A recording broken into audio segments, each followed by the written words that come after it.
Hey Joey, this is Emil Niculescu. I'm going to talk about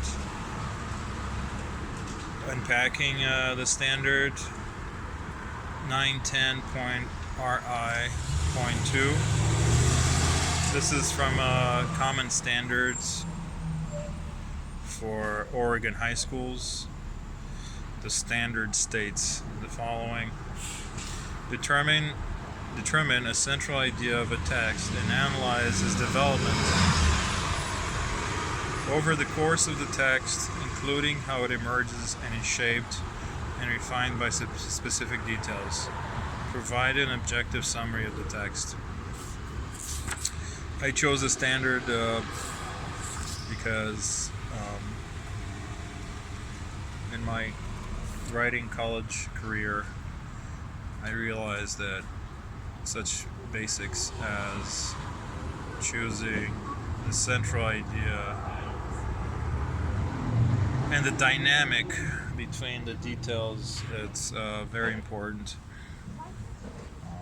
Summaries are not easy to write, although everybody thinks that they can write one.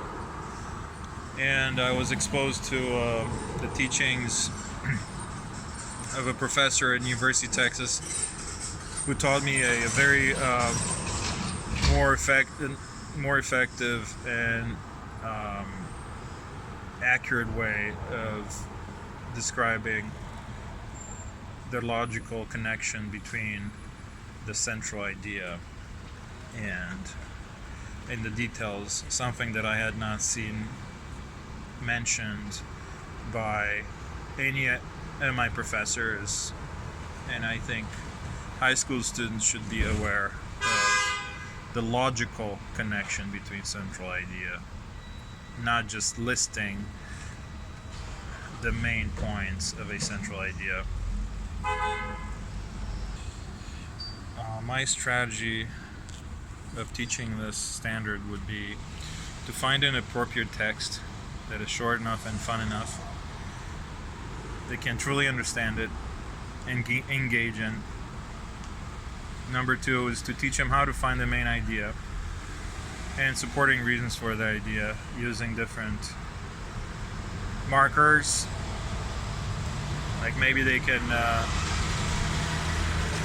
underline the main idea with 10 lines and then the supporting ideas with one line,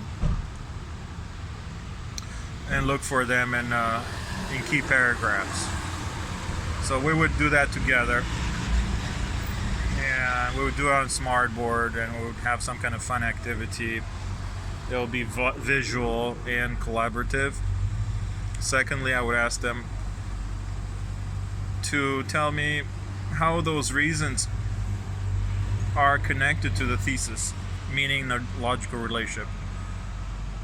Are the reasons given by the author in a contrast relationship to the thesis? Are they in a cause and effect logical relationship?